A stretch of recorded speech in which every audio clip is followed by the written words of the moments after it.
All right. Well, we're going to get the show on the road because we've got a lot to cover in a short amount of time. So thank you all for being here today. My name is Dory Chandler. I'm the Interim Executive Director for Hoosier Interfaith Power and Light. And we've got a really great program today, but we're gonna go ahead and kick it off and go strong because we've got a lot to cover. I know many of you are very excited to engage with the political process and to engage with advocacy, and we're here to get that started. So without further ado, I am going to start our presentation, and just let's make sure everybody can see that.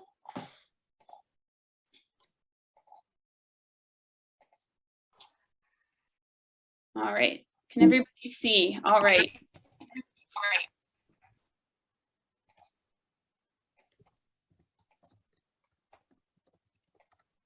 Get a thumbs up.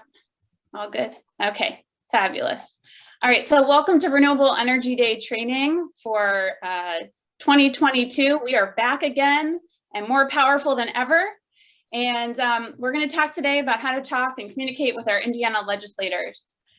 So I want to thank, we are excited. Next week is our Renewable Energy Lobby Day. It will be I think the 4th, is that right? The 4th annual one. So it was really, it's kind of great because every year we get to see more and more people, and we'll have more information about that in a little bit. The event sponsors are listed here for the day. If you are interested, or your company or congregation is interested in supporting Renewable Energy Lobby Day and being a sponsor, please let us know, and we can send you more information about how to do that. So our agenda today, we're going to hear a little bit about the Indiana State House and really how to lobby 101. What are we doing today, and what will we be doing next week, and how do we engage with that process?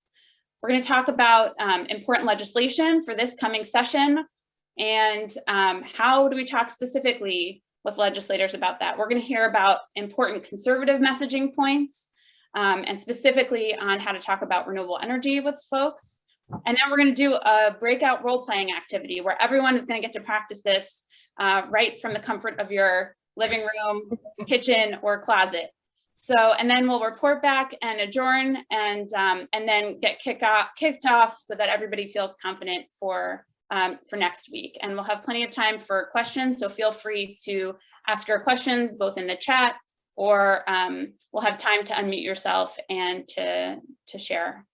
So with that, I'm going to turn it over to Sabra, who is going to share a little bit about 101, the assembly. All right. Thank you, Dory. Yeah, this is Sabra Northam with Hollowell Consulting. I am a lawyer and a lobbyist. This is my 14th session working at the State House. So, I'll be pretty brief and do this, very high level. But I also put my email at the end of this presentation just in case you have questions, after this. So I'll go ahead and kick it off here if you want to move to the first slide. Okay. Oh, and first, real fast, I'll give my quick background just so everyone knows kind of my experiences. So I started out with Indiana University working in-house with their public affairs and government relations team, worked in-house with the Prosecuting Attorneys Council, and then worked at a large firm after that, and then joined the team at Hollowell Consulting just recently. So I have been in-house, multi-client, etc., lots of different experiences. So anyway, so the Indiana General Assembly, just a snapshot, and I think most folks know that there was redistricting this past fall. So these numbers may change some, after the next election, but right now, at this moment, we have we have a bicameral legislature. So there's the House of Representatives, and there's the Senate. So the House has 100 members. They run every 2 years, so they have a 2-year term. And currently there are 71 Republicans and 29 Democrats.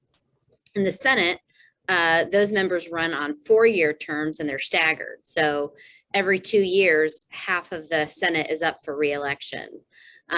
So currently there are 39 Republicans and 11 Democrats there. So we have what they call a supermajority of Republicans currently at the State House right now. A couple just, facts sort of about the session and the folks over there that are serving is, we do have a part-time citizen legislature. So it's different around the country. I'm sure a lot of you were of other states and sort of how they do it.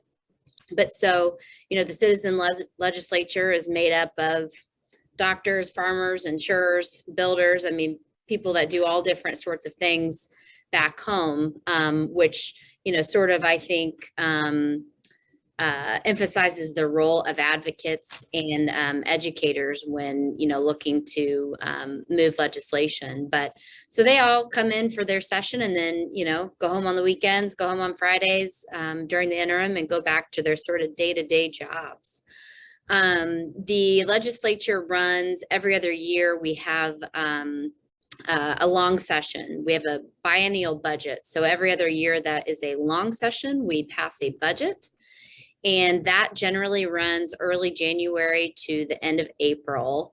And then the short session, which we're in at the moment, really, I think originally was intended to be more of a, cleanup or emergency session of things that really just couldn't wait until the following year to be addressed. So that, and these dates are set by statute, by the way, but this starts early January. So this year it was January 4th.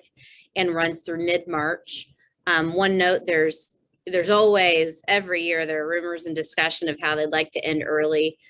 This year, I think there's a strong chance they will end a week, maybe 2 weeks early, just because with the elections coming up, folks have new districts or districts that have changed at least some, so they'll want to get home and kick off their campaign. So next slide, please. All right, so here is a snapshot of leadership. So one on the House side, Speaker Todd Houston is in his second, I believe his second, could be third sort of year of being the leader. Formerly, Speaker Brian Bosma had been over there for years. So Todd Houston's from Fishers area. And then there's my minority leader, Phil Giaquina, who's from the Fort Wayne area. He's also been in that role for a few years now. Then on the Senate side, the president pro temp is Rod Bray. And I think most folks know this, but the lieutenant governor in the Senate, the lieutenant governor is actually the one who presides over the Senate. And then President pro temp Bray is the leader for the majority caucus. The Senate Minority Leader is Greg Taylor, who's from Indianapolis. Oh, and Rod Bray is from Morgan County area. And then Senate Minority Leader Greg Taylor is from Indianapolis, and he is also new to that role. So, relatively speaking, we have 4 leaders in each caucus that have really been in their positions of leadership for, less than 5 years or so. So next slide, please. All right, so how a bill becomes a law. And I'll sort of run through this in my head, and then Dory, if you can just move it whenever you get there. And I did, by the way, at the end, include what some of these dates are for these points. I won't read them off to you, but it'll give you an idea of, what a short session is like and what it really looks like, practically speaking. So first of all, there's the kind of idea generation part. And so ideas for bills come from, constituents. They come from interim study committees.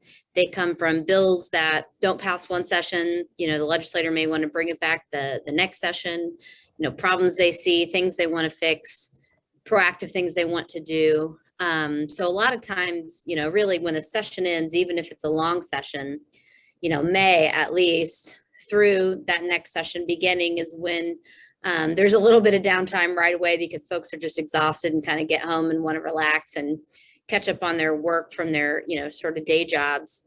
But those interim study committees at least start late summer. So those ideas really get started. If you have something you want to do, the sooner the better to find an author and start talking to folks. So that happens during the interim. Then there's bill requests. So each chamber has a deadline, usually early December. This year, I think was December 8th. of bill requests. So, sometimes that can be, I am Sabra Northam and I would like a bill. It doesn't have to have meat on the bones at that point. Can you hear me okay? Okay. I think I thought I heard someone talking. So anyway, so put in your bill request by that deadline. There are bill limits in different sessions. So in the short session, it's generally 5 bills. It used to be 5 bills for House members and 10 for Senate members. That has changed some, but short session, generally speaking, you're not going to see 20 bills filed from an individual legislator. So bills are requested, drafted, tweaked, finalized, and then they are eligible to be actually filed. Their filing deadline too. And then it goes to first reading. So, that's the introduction of the bill. A lot of times it's a list and they'll say, Senate Bill List 3 is being handed down. And then the 15 bills that are on that have been officially introduced on first reading. So then comes committee assignment. Most bills receive a committee assignment. Sometimes they don't. In that case, it means really it wasn't something that, that they wanted to see move along in the process, but most times there's at least a committee assignment. Again, that sort of happens in mass as far as, all the different bills. They don't go through the 1,500 or whatever it will be individually. So once a bill has a committee assignment, then hopefully, if you want it to pass, that is, you'll receive a committee hearing. And so the committee assignments are, really determined by leadership. They go to their respective committees where they can be amended. They may pass out as is, or they may pass out as amended, or they could be defeated there at that point. So if a bill passes out of a committee, it then goes to second reading where it may also be amended, this time on the floor. So those will all be public too. There's a requirement for timing as far as, before a bill is eligible to be called down, you have to have amendments posted so many hours or by a certain time before. I think it's 2 hours if I'm remembering correctly off the top of my head. So that bill can, either go through second reading and literally just be called down and it'll move on, or there could be an amendment.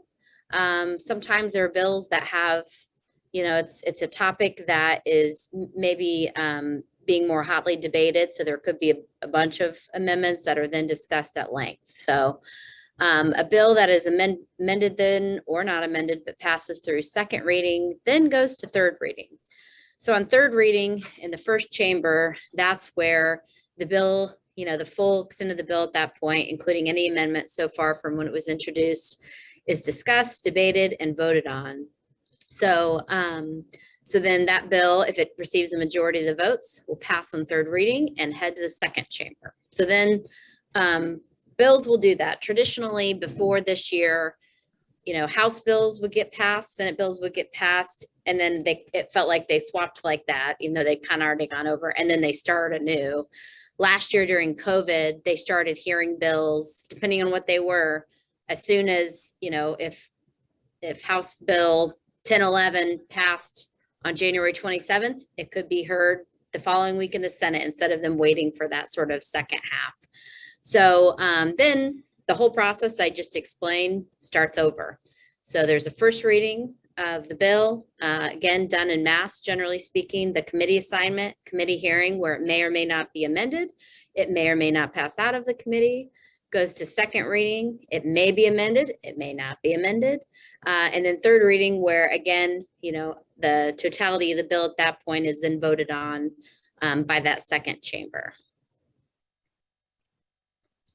So then here's where it gets tricky and fun. I'm going to check my time. Oh, I will speed it up a little here real quick. So one, generally speaking, if a bill passes through the second chamber and it has not been amended at all, it's just like it was when it passed the chamber it came out of.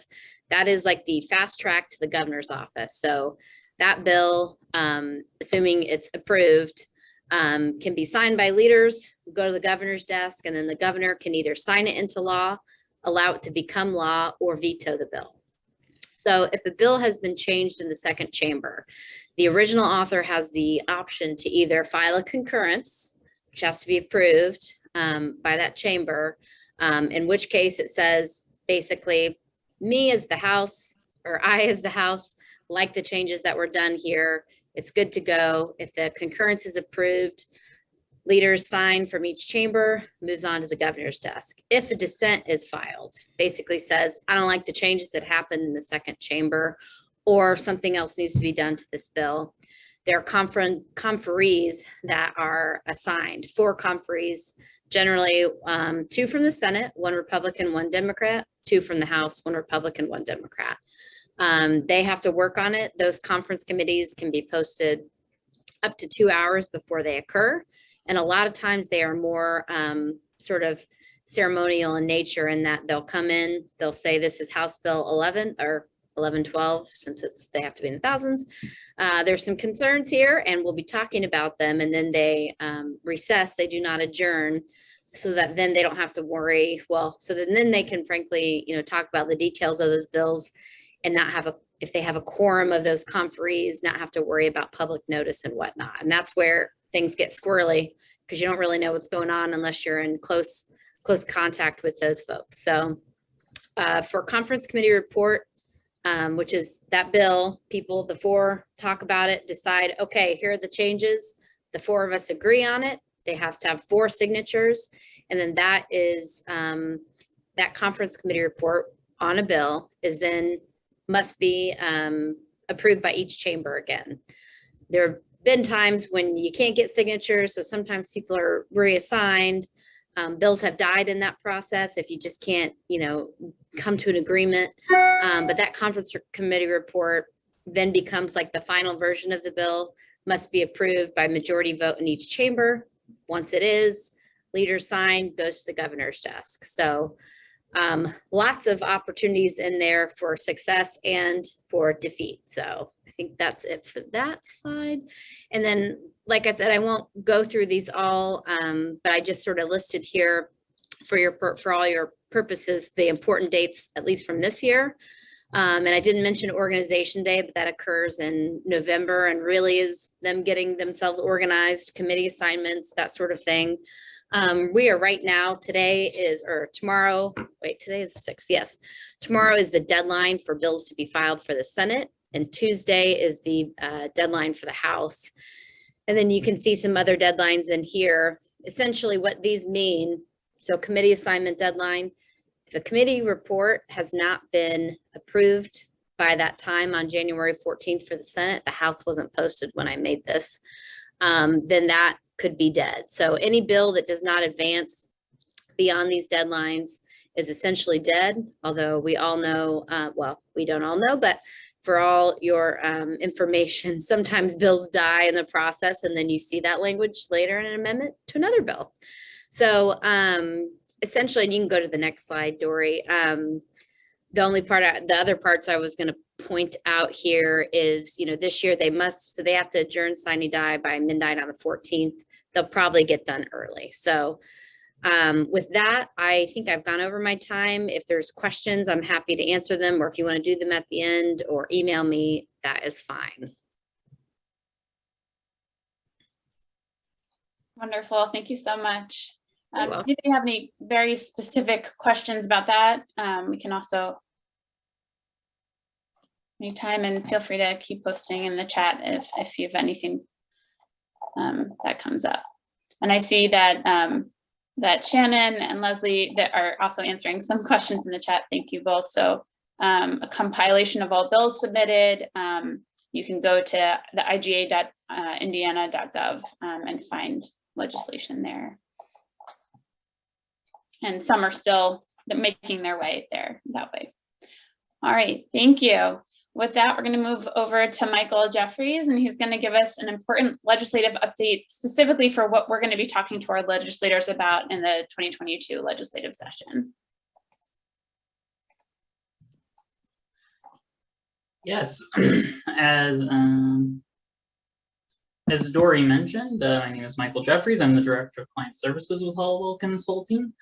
I'm excited to be going over some of the important legislation that's been filed for the 2022 legislative session, and just a few tips on how to discuss this with legislators, as well as to better inform yourselves about the issues. So, do the next slide.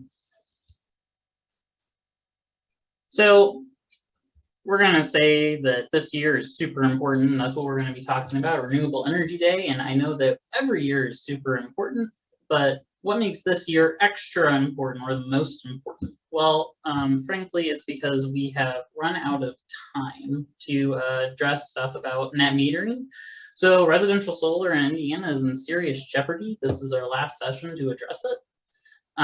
So as of July 1st, new residential solar customers are going to be getting a lot less money for the power that they put on the grid unless we're able to address it this session.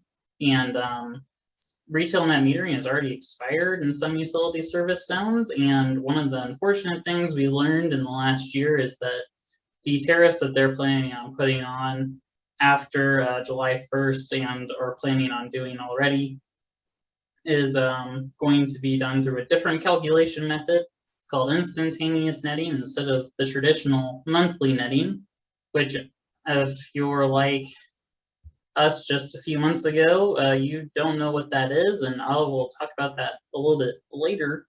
But essentially, it's a big problem, and we've got to address it. So fortunately, crucial bills have been or will be introduced, which can address these issues, and they need to be heard. And so essentially, this is such an important year because this is our chance to save residential solar in Indiana.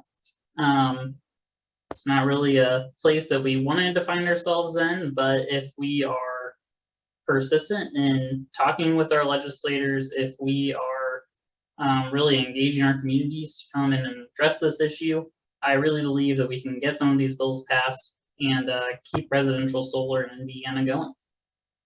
Next slide.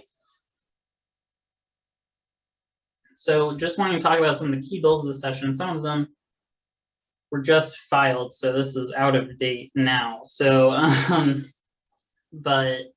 so our first bill is talking about that issue of monthly versus instantaneous netting. This bill has been filed now. It is SB 248. It's filed by a Republican senator named Liz Brown from Fort Wayne. Essentially, this will just require excess distributed generation tariffs, which are the net metering replacement. It requires them to be calculated through monthly instead of instantaneous netting. We'll talk about that later again. The other issue, and this is what one of the things that we really want to do, is extending and expanding net metering. So there's going to be a couple of bills filed that we know about this. We're expecting bills coming from Senators Shelley Yoder and Representative Sue Arrington. And these bills are going to be more or less identical from what I understood. I haven't seen these bills published. I did see there's been drafts floating around. Essentially, they'll extend net metering until utilities reach 5% of peak load through net metering. And there will be no like time limit as had previously been done. So like July 1st, 2022 is the current like net metering needs to be phased out after this date. There won't be any new date under those bills. It would just be once utilities reach 5% of their energy coming from distributed generation, then we're going to have to find a net metering replacement. So it just buys us quite a bit more time to come up with a solution for the future on providing fair compensation for residential solar owners. Another bill which has been introduced and filed and published is HB 1136, which is being filed by Representative Tony Cook, a Hamilton County legislator, Republican legislator, and it's also has a co-author from Representative Donna Shively, who is a Republican legislator from Carmel. This bill will extend net metering for 3 years. So instead of it phasing out July 2022, it'll phase out in 2025. or until the utility reaches 3% of its peak load through net metering. And kind of the difference is currently, the way the law says, it says that net metering phases out when a utility reaches 1.5%. So this will double it to 3%. So it just tries to buy us a little bit more time to come up with a replacement for net metering. Also will allow school and local government buildings to aggregate up to 3 meters and that don't have time to get into meter aggregation, unfortunately, but this could really help schools and local governments make the most out of solar facilities and their buildings. So next slide, please. All right, so another bill that has been filed that will be helpful for residential solar is HB 1196. It's been filed by Representative Mike Speedy from Speedway. Sam, I saw your question. It is 1.5% is the current peak. That's where the cap is, where utilities can then phase out net metering before the July date. Thank you. So yes, so Mike Speedy's bill will address a problem of homeowners associations banning residents from installing solar power in their homes. Unfortunately, HOAs that have already banned solar, like it won't really affect that, but going forward, we will not be able to ban that, which will really help people, especially as it's becoming more and more affordable for middle-class homeowners to install solar and more feasible to do so. So looking forward to that. And then another bill, which also was just filed, is the Climate and Environmental Justice Task Force bill, which is SB 255. It's a bill coming from Senator Ron Alting, a Republican from Lafayette. A year ago, I wouldn't have thought that such a bill would ever be filed by a Republican in Indiana, but love to be proven wrong, and here we are. This bill will establish the Climate and Environmental Justice Task Force to develop a state plan to mitigate climate change and its effects to the state, as well as come up with other kinds of recommendations as well. So that was put together by a group of high school students called Confront the Climate Crisis, and they've been working with Senator Alting on putting that together. So really exciting that they were able to get this bill filed and could lead to the state really kind of taking climate change head on if it were to be passed. So when we get into questions that will be asked by legislators, probably the question you've been asking this whole time is, what is instantaneous monthly netting and why does it matter? And we have a little infographic that displays why this is such a big deal. So if we're able to preserve monthly netting, even if we're not able to save net metering, we would still be able to have residential solar in most utility service areas still be feasible as an investment for homeowners. So you see, if we maintain net metering in that kind of first bracket there, you'll see that last column says solar payback period. I assume that means that that's like 13.4 years is your break-even point, and then the rest of the life of your solar system is now return you're getting on your investment. So if you have a 25-year life on your solar investment with net metering, you get about 12.5 years where you're getting a return on your solar investment. If we do monthly netting, you'll have slightly less time, but you'll still have about you'll still have about 11 years where you would be getting return on your solar investment, and that would still make a lot of sense for a lot of people to go ahead and do that, even with that decreased excess distributed generation rate of 2.9 cents that you might be getting. This is just an example of what it might look like in Duke. In the Duke service area, it would be a little bit different for each customer, but this is just an example. But in instantaneous netting, the difference is that the money that is being done at the retail rate, you know, if you produce 105 kilowatt hours in a month through your solar system, and you use 100 kilowatt hours in a month from the utility, well, up until you go over that amount that you buy from the utility, you're still actually getting that retail rate exchange that you were getting under net metering, because you're like calculating the difference between what you put on the grid and what you actually paid.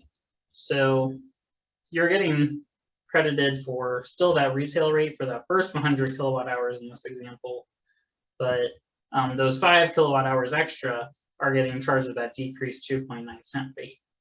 Whereas in instantaneous netting, all 105 of those kilowatt hours that you were putting on the grid are going to be charged at the 2.9 cent rate, which is why there's such a huge difference between monthly and instantaneous netting. So just kind of summarize those points on that next slide. Dory, if I'm using up all the time, please feel free to cut me off. But just real quick, the instantaneous netting cuts payback period on solar investments by over 10 years, disincentivizes solar investment, and puts energy freedom out of reach for most Hoosiers. It would kill the residential solar industry in Indiana, causing high-paying jobs to leave the state, and deprive solar customers of fair compensation for the energy they're sending to their neighbors. So also, kind of the last point is really changing netting periods from instantaneous to monthly was never even discussed when SEA 309 was put together. So this is really kind of a overreach by the IURC and implementing, kind of stepping outside of the bounds of what was being discussed when this legislation was passed and interpreting the statute. So that kind of covers a lot of that issue. So we can move on to the next slide. So these are just 2 points that I think would be good to hit before ending. These are things that you're probably going to hear from legislators when talking to them about this. So might be asked, well, isn't net metering and monthly netting subsidies for residential solar owners? Aren't they subsidies that shift utility costs on the less wealthy customers who can't afford to put solar on their home? Well, so this cost shift talking point was created by utility PR spokespersons, and when asked, they've never really been able to prove it through hard data. But the idea of, you know, wealthy solar owners having to have, you know, their investment be subsidized by poor people is a really powerful talking point, and it's bought them a lot of ground, even though they haven't been able to demonstrate it. Whereas there are repeated studies that have shown that net metering provides a net benefit for all utility customers, and some of these studies have actually suggested that the rate that net metering should be charged should actually be above the retail rate.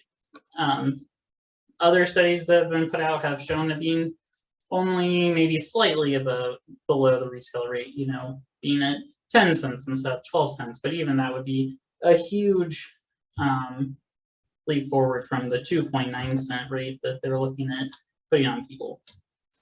So lastly, I would want to address the point of monthly versus instantaneous netting can't be addressed because there's pending litigation before the Indiana State Court of Appeals, which is true. The IURC case was appealed, which allowed CenterPoint, the CenterPoint utility, to go and to put in instantaneous netting. So it is before an appeals court. This is often used as an excuse by legislators to not deal with it, unfortunately. But it's not really a rule that has to be followed. It's not written anywhere that you can't address pending litigation. And the reason why it really should be addressed now is because it's really based on a misinterpretation of SEA 309 that's out of step with what the legislature had originally conceived when writing the bill, and really was completely outside of the discussion. So I think that by passing this language that could not be misinterpreted, we can just kind of move away from that and preserve residential solar and make it a good investment for people, even if we aren't able to save net metering, which we really want to do. So I would probably end the thing there. I had another slide, but I just don't have time for it. Mary asks in the chat, doesn't net metering save everyone money by reducing load on utilities and the need to build more power plants? Yeah, exactly. So when you look at the avoided costs that increasing distributed generation, and I know that Zach Schock, who's on the call, could speak even better to this than I can. It absolutely saves them quite a bit of money, especially when, you know, there are things called peaker plants where they turn on these plants for, you know, maybe 1 or 2 days a year just to make sure that when you have like those peak summer days, they have to build these entire plants. They only use it a couple times a year. If you had more distributed generation and demand response resources, we would be able to avoid building some of these peaker plants altogether, ideally. So, I mean, that's millions of dollars being saved just by people putting solar on their homes and having battery systems and those types of things. So, yeah, 100%. Okay. Yeah. So, Casey also, so one more question from Robert. Doesn't the change from net metering to instantaneous metering increase rather than decrease the time to recoup the investment by the homeowner? Question. Yes. Yeah, the language in the graphic is a little weird because it's like the payback period is 25.9 years. You're not getting 25.9 years of solar payback. It takes you 25.9 years to break even on your investment. So you don't get almost any payback time, actually. Yeah. All right. Well, thank you, Michael. I know we'll have more questions about that throughout the presentation. We're going to move to Casey now. Casey Crane, I'm just going to spotlight you for everybody. And Casey is going to touch on renewable energy messaging for conservatives. Hi, everyone. There's some familiar names and faces on this call, which I'm excited to see, but also plenty of new friends to be made today. So, Dur, if you want to go ahead and go to the next slide and give me like 3 clicks. I've got some logos here. I'm the executive director of the Indiana Conservative Alliance for Energy, and we are an organization, a nonprofit focused on renewable, reliable, and affordable energy for Hoosiers using consumer-focused, free market, conservative principles. And I've been in this role since May, but previous to this, I lobbied for the Indiana Department of Transportation, and I've also worked on a variety of political campaigns, and I'm still involved politically on the side. So we're a part of a national network of 21 states, which is the Conservative Energy Network. And then we also have a team called the Land and Liberty Coalition that specifically works on renewable wind and solar siting projects throughout the state. So that's a little bit about us. So next slide, please. So why conservatives? Why are we talking about them in this conversation? I think Sabra really demonstrated this well. Quite frankly, they dominate the political landscape here in Indiana. They have super majorities in both the Senate and the House. They hold all states, 6 statewide elected offices.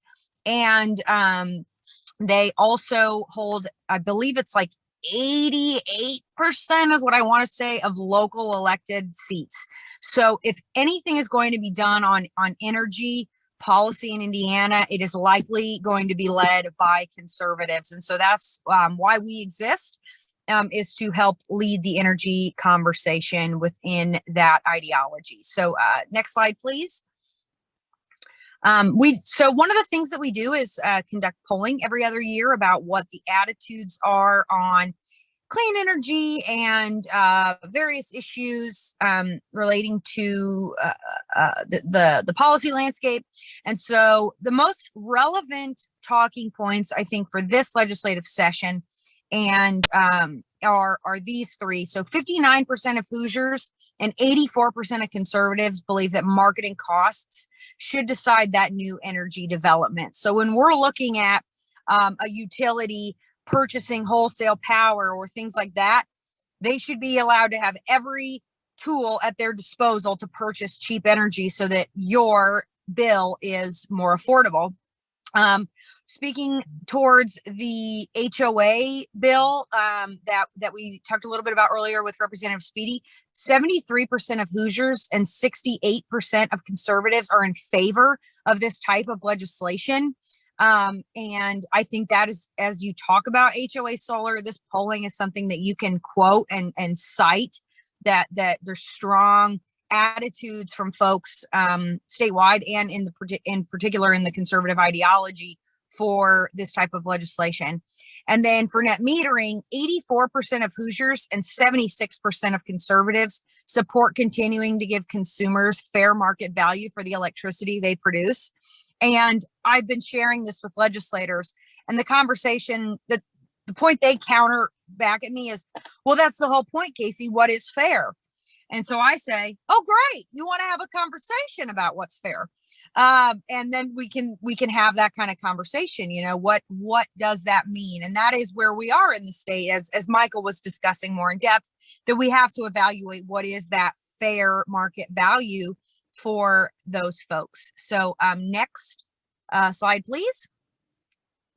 So some of the key messages here: pragmatic solutions work for all. What are those win-win-win things that make sense? I think I saw that Leslie's on the call. You know, the Hamilton Southeastern School Solar Project is a great example.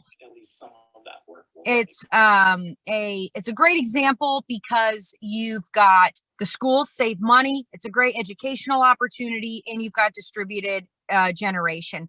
Those are the types of things that stories we need to be telling to conservatives.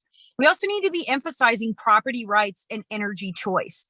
Property rights in that I, as a landowner, property owner, should be able to install solar if I would like, or be able to lease my land to a wind or solar developer if I want. Energy choice. Right now, I am beholden to a monopoly utility for how I get my power. I should have the ability to participate in the free market to choose how I want to get my energy and perhaps produce it myself.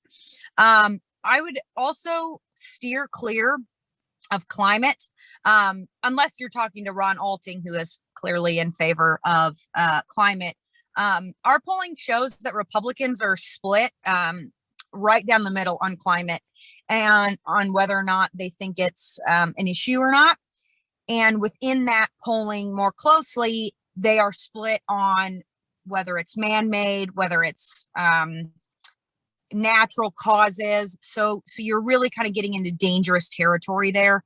I think that, again, talking about those pragmatic solutions, property rights, energy choice is really critical.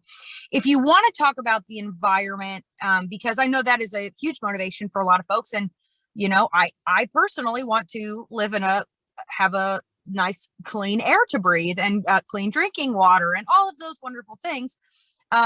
Studies actually show that Republicans are more receptive to air pollution messaging.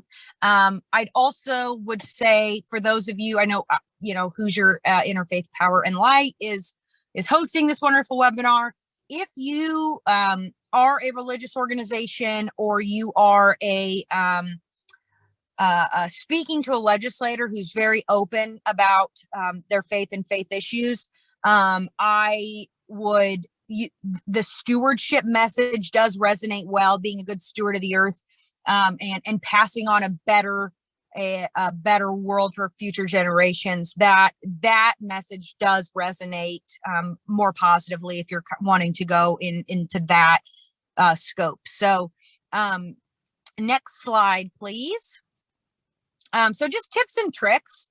Tell your story, because authenticity matters. Story is really important as you do this. legislators are so inundated with information. Story is more compelling. So are you a homeowner with solar? Why do you personally care about these issues? Be real. You are their constituents and the people that they represent. They're on your ballot, and they need to know who they're representing. Keep it concise. These folks meet with people every single day, and day in, day out. Keep it clear, keep it clean and quick. I don't know, but I'll get back to you is a wonderful answer. We certainly don't want to be spreading misinformation or cause any kind of confusion. So it's perfectly acceptable to say, I don't know. When you're disagreeing with someone, ask questions about kind of what they're thinking rather than debating. I find that well, first off, it's just a more pleasant conversation that way. And second, you can better understand what their concerns really are, and what the root of their issue or disagreement is. And again, common courtesy just goes a really long way. Be kind, be polite. It matters. And so, last but not least, the other thing I would add that is not on this particular slide is be really direct with your ask, and what do you want them to do? And, do you want them to sponsor a bill? Do you want them to go talk to someone else about it? To vote for a bill? Be very clear. Sorry, my lighting's getting bad. I'm doing this from the ICAE mobile office today, if you haven't noticed. So that is, I think, my last slide. So Dorothy, you just want to flip to the next one to make sure I'm right on track here. Yes, that is my contact information, as well as I think Jen Wagner dropped our website in the chat, and I would encourage you to go and check out our resources page there. We have more information with more polling on electric vehicles, on wind, solar, those all other types of issues, as well as we have a podcast that are just like short 15-minute, some of them are only 10, on various issues that we've talked with conservatives about. So if you're looking for more talking points, or you just want to learn and educate yourself on a new issue like securitization, or hear what we had to say with Congressman Baird, great opportunity to just tune in for those things. And you can find that on our website. So with that, happy to take questions, or pass the baton on.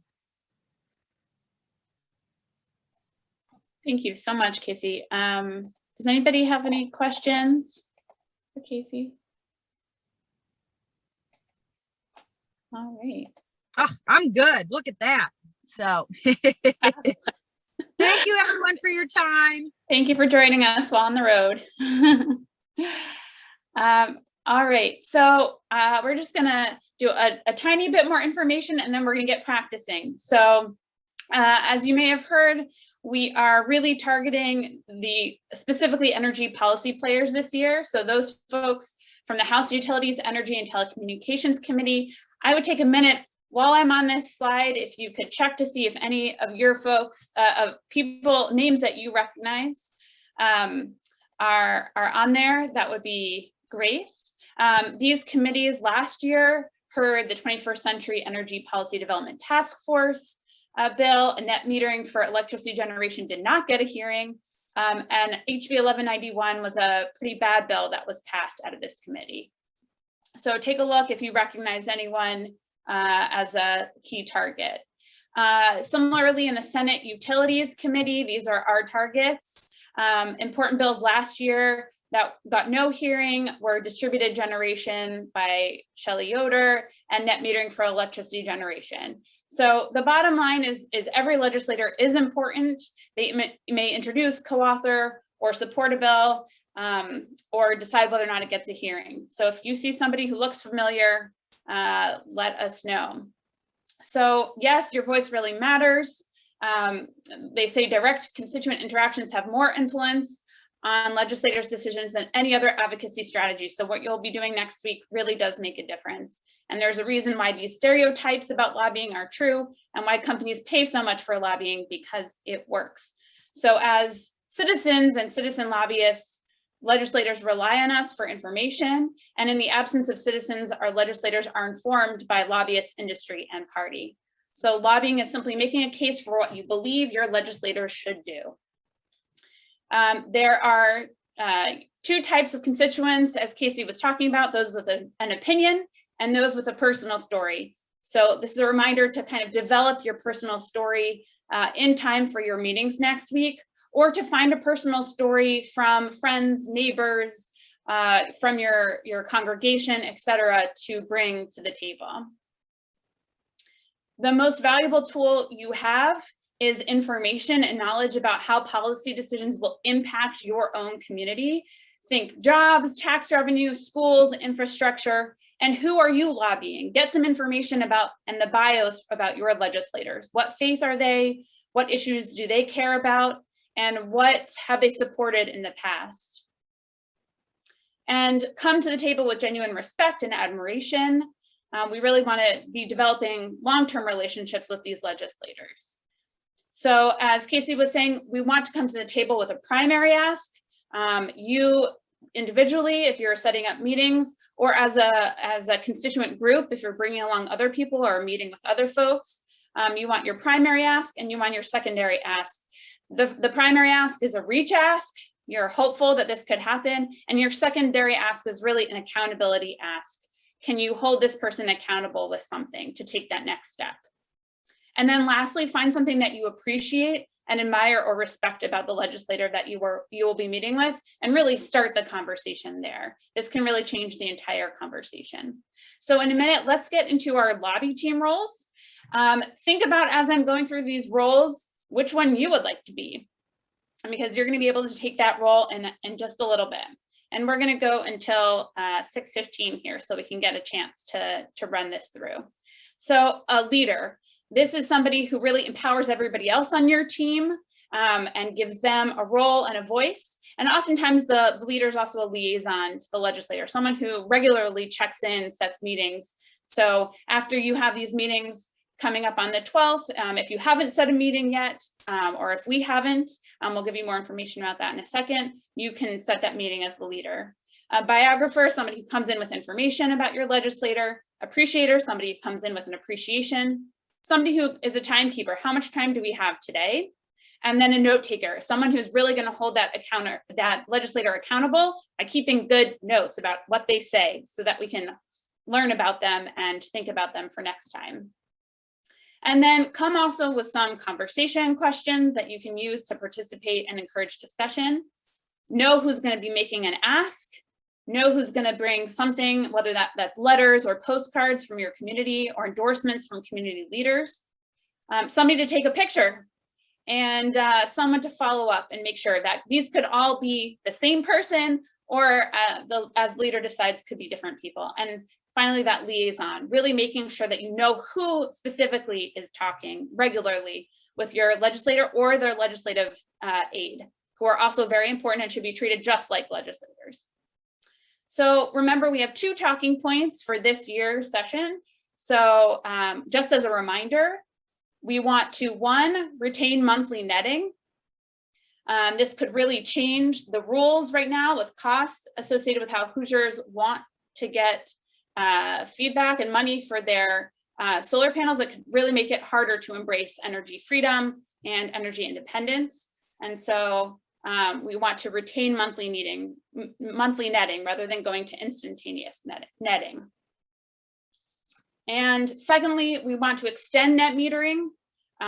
For those Hoosiers who have installed solar systems, we want to increase the amount of people in Indiana who can get solar, and we want to be able to produce and generate electricity and put it on the grid to support our neighbors, and to really get increase our resilience. So net metering will no longer be available at the end in July of 2022 this year, and it's time to extend that. That's an important part of our economic system, an important part of our energy independence as well. So with that, time to get into our breakout groups. If you see in just a minute, the breakout rooms will be starting. If you see one of your legislators on here, these folks will be in role play. So if you are recognize one of your legislators on here, great. If not, just pick a we'll send you to a random legislator, and we'll come back in just a little bit. First, go in there and you'll take a minute in your teams to decide who's doing what, and then we'll send the legislators in after that. All right, how did everybody's breakout rooms go? Good. I heard a lot of really helpful talking through talking points, and also talking through some challenging questions and what happens if you get specific questions back. One of my favorite things I heard was cough shift. If there's somebody asks you about cough shift, you say, prove it in a nice way.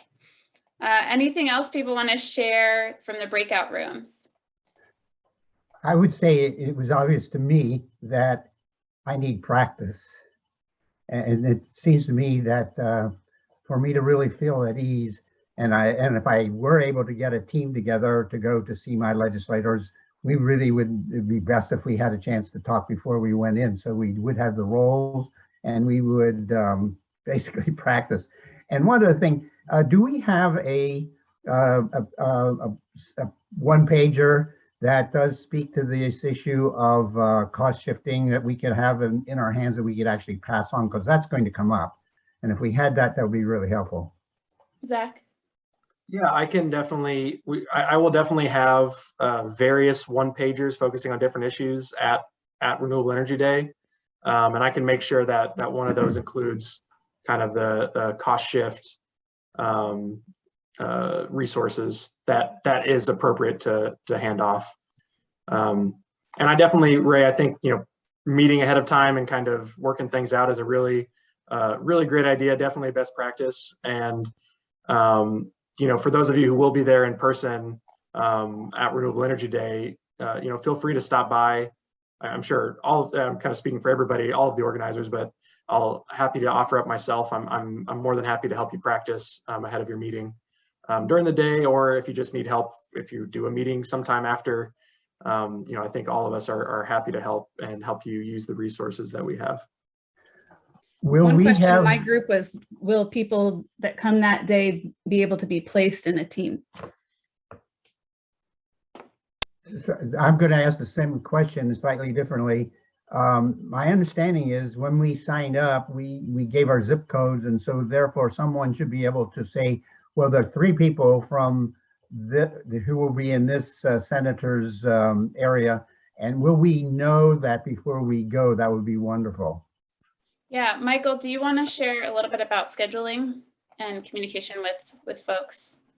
Yeah, so what I've been doing this week is I've been submitting meeting requests from all the people who indicated that they'd like to meet with their legislators. So I've been submitting meeting requests with legislative assistants for the people who is your legislator. So some of you do have multiple people in your legislative district, and we're trying to schedule you together. Some of you do not. So I will, for those of you who do have multiple people, and once I kind of, hear back from legislative assistants on when, your legislators will be swinging by, I'll connect all of you together so you guys can talk. For those of you who aren't, what I'm asking them to do is to come down to the Renewable Energy Day. So they'll come find you, but I don't think that it'll be like you're on your own. So like there will still be other people around, and it would probably be more like a casual conversation with your legislator. and you guys can kind of have like a meeting, get to know each other, and you can voice your concerns. And, you know, probably if you're at a table with an organization, you know, you could, I don't know if it would, I don't think it would be an issue for you to have another person with you, even if they're not from your district. But it is really important for the legislators to be hearing from their constituents and not just from random people. So we definitely still want to keep it pretty small. So when I do have those meetings set up for all of you, I will be reaching out here tomorrow and probably Monday, especially. Unfortunately, the legislators may not be able to come by. It's a committee day, and these committee hearings can go really, really long. So no guarantees on being able to meet, but hopefully we'll be able to set up at least a brief meeting with most people who wanted to meet with their legislators. Once we get to that. No. Do that in advance. Sorry, I think this is over. So just another question, is there a virtual option? There will be, the press conference will be live streamed, and that should be available on all of our sponsors' Facebook pages. And so just feel free to take a look at the HIPPL page or Solar United Neighbors, Earth Charter. We'll all be sharing it on our pages. And even if you don't have a Facebook account, you can access that. And you can also certainly request a virtual meeting with your legislator. And that is certain. So I know, Jean, you asked if you can do that. If you are, you know, whether or not your comfort level about being in person on that day, or if your legislator isn't available on that day, you can always request a virtual meeting with your legislator at another time, and that is totally okay. So just some final resources before we check, or before we head off. Can I share one thing? I'm exactly, sorry. yeah. There was one thing I was like in the middle of saying to my group, and then we got pulled back to the main, and I think it'll be valuable for everybody.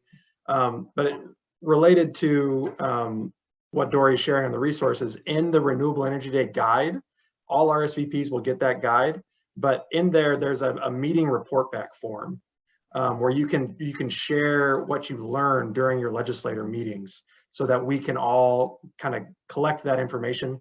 I'll have some printed out versions, so if you're there in person, you're doing meetings in person, you can handwrite your notes if that's what you're more comfortable with. But there is a digital form as well, and so if you do, you know, have a meeting, please share your notes so that we can kind of get the information that you gathered in your meeting and share that with other advocates. Very important. Thanks, Zach. All right, so this last resource page, if you haven't registered yet, here's the registration link on the Solar United Neighbors website. We have a sponsorship guide for anybody who wants to sponsor still. Any organization, business, congregation can sponsor. And then we have a Renewable Energy Day guide. So pretty much every single topic that was talked about today, all of the talking points are in there, how to make a meeting with your legislator if you've never done it before. It's really, really helpful, and it'll have updates about the legislation and their specific numbers. So I would check that out, and additional resources about the bills and kind of where they are in the legislative session will be also updated on the Citizen Action Coalition's website as well. So we are so glad. Thank you so much for joining us tonight. Feel free to reach out to any of us with additional questions. We will follow up with the PowerPoint and also upload this video onto our YouTube so you can share that with others who may not have been able to make it tonight. So thank you so much, and we look forward to seeing you next Wednesday.